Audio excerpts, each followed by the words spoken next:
Students, आज हम inflation accounting में एक क्वेश्चन और करते हैं। इस क्वेश्चन में आपको स्टॉक की जो वैल्यू है वो करंट परचेज प्राइस के अकॉर्डिंग जो है वो कैलकुलेट करनी है अंडर द सीपीपी मेथड। तो देखिए क्वेश्चन में आपको क्या दिया गया है, उसके अकॉर्डिंग आपको कैसे इसको सॉल्व करना है। Z limited follows LIFO system. ध्यान दीजिएगा, लीफो सिस्टम फुल नेम है इसका last in first out system. जब हमने स्टॉक या इन्वेंट्री कंट्रोल अकाउंट्स बनाए थे तो वहाँ पर हमने ये सिस्टम जो है फॉलो किया था, जिसके थ्रू हम स्टॉक का मैनेजमेंट करते हैं।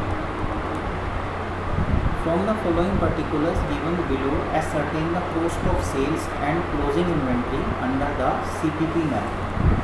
तो यहाँ पर जो है हमें क्वेश्चन जो है वो सीपीपी मेथड के अंडर करना है, जिसमें कि हम एवरेज प्राइस इंडेक्स नंबर जो हैं वो यूज़ करते हैं करंट परचेजिंग पावर के हिसाब से जो है अकाउंट्स को कन्वर्जन करने के लिए। और यहाँ पर एक बात आपको ध्यान रखनी है, last in first out method जो है वो यूज़ किया जा रहा है स्टॉक के लिए। तो इसको ध्यान रखना है क्योंकि इसी के बेसिस पर क्वेश्चन जो है वो सॉल्व होगा। तो यहाँ पर उसने आपको हिस्टोरिकल जो अकाउंटिंग का डाटा है वो प्रोवाइड किया हुआ है।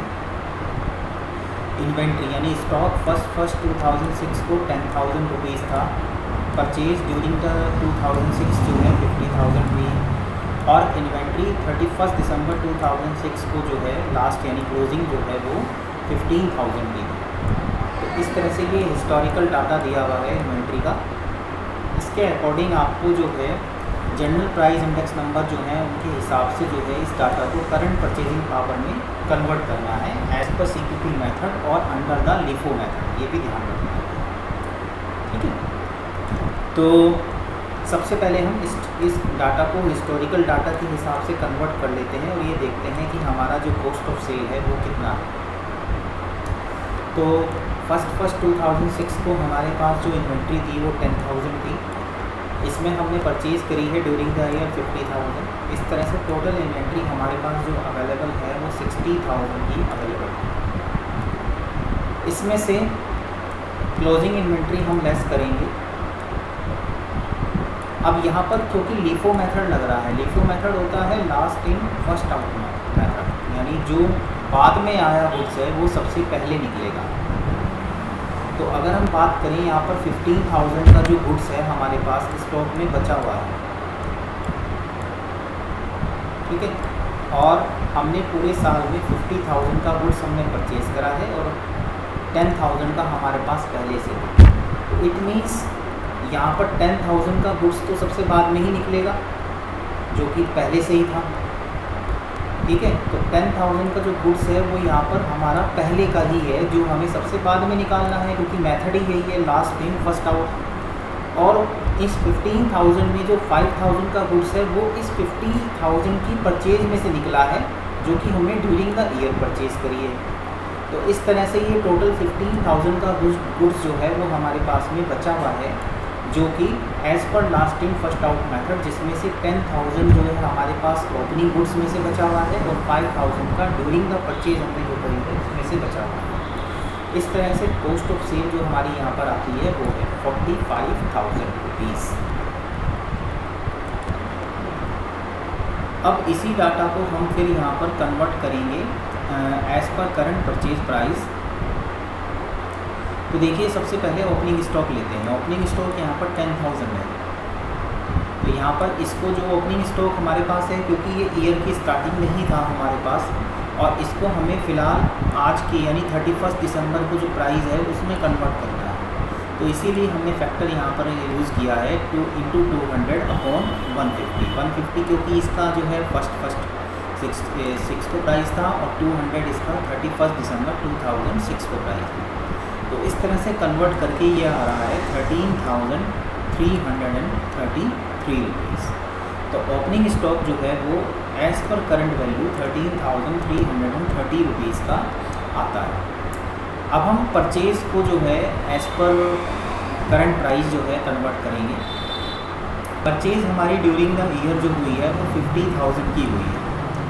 अब क्योंकि ये ड्यूरिंग द ईयर हुई है और ड्यूरिंग द ईयर का जो एवरेज उन्होंने प्राइस इंडेक्स दे रखा है आपको, वो दे रखा है 180।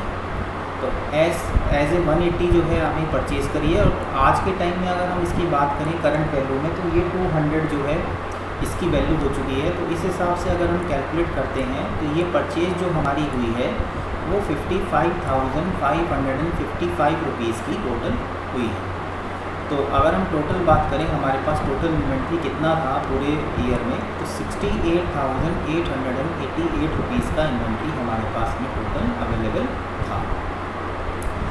अब इसमें से सेल होने के बाद बाकी जो बचा है वो हमें निकालना है। तो सेल जो हुई है उसके बाद जो क्लोजिंग इन्वेंट्री है वो अगर हम लेस कर दें तो जितना सेल हुआ है वो हमें पता चल जाएगा। तो यहाँ पर क्लोजिंग इन्वेंट्री जो दिया हुआ है वो 15,000 रुपीज़ का था क्लोजिंग में।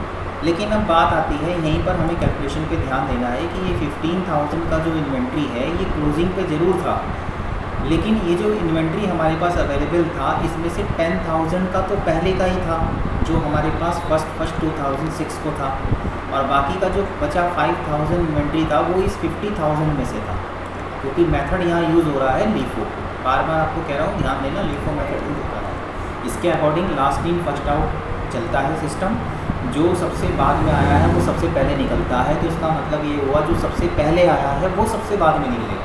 तो इसी के अकॉर्डिंग 10,000 रुपये का जो मटेरियल है ये सबसे बाद में जाएगा, तो इसीलिए यही हमारे पास बचा हुआ था। और जो बाकी का 5,000 था वो इस 50,000 में से बचा हुआ था जो हमने ड्यूरिंग द ईयर परचेज़ करा है।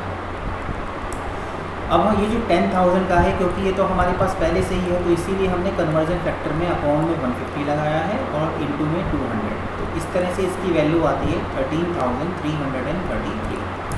और जो बाकी का 5,000 है वो क्योंकि ड्यूरिंग द ईयर जो है परचेज़ किया गया है, और ड्यूरिंग द ईयर का जो इंडेक्स प्राइस है वो है 180। तो 180 हमने इसमें लगाया है अकाउंट में और इनटू में लगाया है 200। तो इस तरह से इसका जो कन्वर्जन प्राइस आया है वो आया है 5,555 रुपीज़।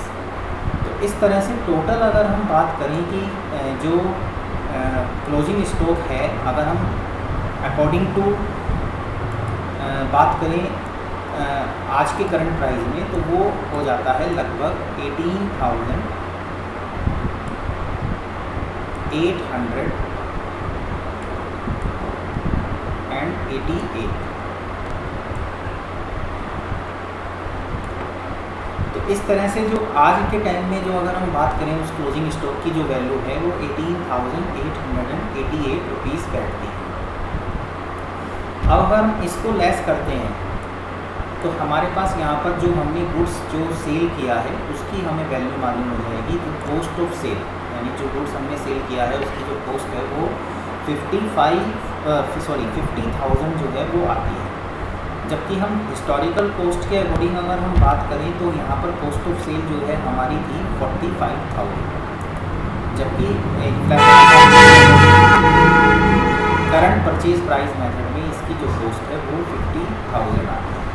तो इस तरह से 5,000 रुपये का जो है डिफरेंस आ रहा है करंट प्राइस में और हिस्टोरिकल प्राइस में।